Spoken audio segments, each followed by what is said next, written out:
Anthony Bridgerton, the Viscount, the head of the family, the eldest son who had to become a father at 18. Everyone sees him as arrogant, controlling, cold, the man who tried to marry for duty instead of love. But here's what nobody talks about. Anthony didn't choose to be this way. He was forced into it.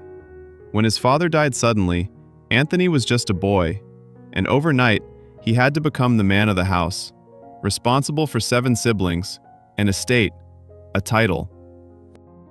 A grieving mother who couldn't function. He didn't get to grieve. He didn't get to be scared. He had to be strong.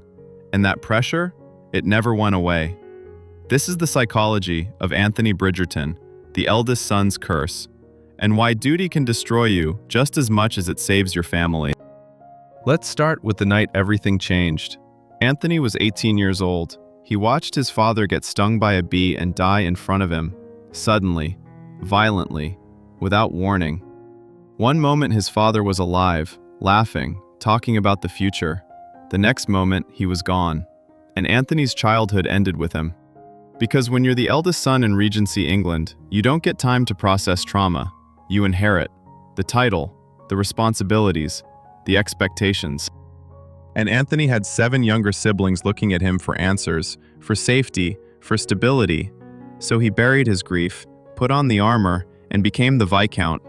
But here's the psychology. When you're forced to grow up too fast, you don't just lose your childhood, you lose your ability to be vulnerable, because vulnerability is a luxury, and Anthony couldn't afford it. His family needed him to be strong, unshakable, perfect. So that's what he became, on the outside. But inside, he was terrified. Terrified that he'd fail them, that he wasn't good enough, that he'd make the wrong decision and destroy everything his father built. And that fear turned into control. Because if Anthony controlled everything, nothing could go wrong. He controlled his siblings' lives, their choices, their marriages. He controlled the estate, the finances, every detail. Not because he wanted power, but because he was terrified of chaos. Because chaos took his father. And if he let his guard down for even a second, chaos might take his family too. Now let's talk about the bee phobia. People laugh at it, call it ridiculous. But psychologically, it's heartbreaking. Anthony watched a bee kill his father, and his brain made a connection. Bees equal death. Sudden, random, uncontrollable death. So every time Anthony sees a bee, he doesn't just feel fear, he relives his father's death. He's 18 again, helpless, watching the man he loved die and being unable to stop it. That's not a phobia. That's PTSD. That's unprocessed trauma manifesting as hypervigilance, and Anthony never dealt with it. Because he never had time. He had to keep moving, keep controlling, keep protecting. Now let's talk about Siena, the opera singer, the woman Anthony actually loved. For years, they had an affair, and with Siena, Anthony could breathe. She didn't need him to be the Viscount, didn't need him to be perfect. She just wanted him, the real him. But Anthony couldn't marry her, because she wasn't suitable. No title, no dowry, no social standing. And the Viscount can't marry for love, he has to marry for duty. So Anthony ended it, broke his own heart, and Siena's. Because his family came first, always.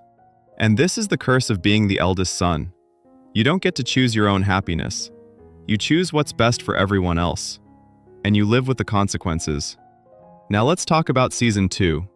When Anthony decides to marry, but he doesn't want love. He wants a wife who's beautiful, accomplished, and won't make him feel anything. Because feelings are dangerous. If he loves someone, he can lose them. Like he lost his father. So Anthony chooses Edwina Sharma, the perfect debutante, the diamond of the season. She's everything a viscountess should be, and she doesn't challenge him, doesn't push him, doesn't make him vulnerable.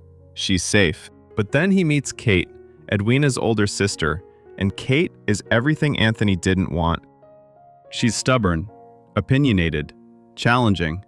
She calls him out on his control, his arrogance, his fear, and she makes him feel, not safe feelings, not comfortable feelings, but real, raw, terrifying feelings.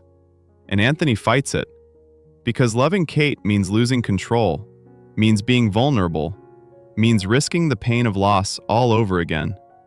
So he tries to marry Edwina anyway, convinces himself that duty is enough, that he doesn't need love, that he can ignore what he feels for Kate. But he can't. And this is where Anthony's arc gets beautiful, because Kate does something nobody else could. She makes him confront his trauma. She asks him why he's so afraid of bees, why he's so controlling, why he won't let himself be happy. And Anthony finally breaks. He admits that he's not strong, that he's been terrified his entire adult life, that he's been running from his father's death for 10 years. And he can't run anymore. Kate doesn't fix him. She doesn't erase his trauma. But she makes him feel safe enough to be vulnerable, to admit that he's scared, that he doesn't have all the answers, that he's been drowning for years and nobody noticed. And for the first time since his father died, Anthony lets someone help him carry the weight. Now here's the truth about eldest sons. Society romanticizes them, the responsible one, the leader, the protector. But nobody talks about the cost, the pressure, the loneliness.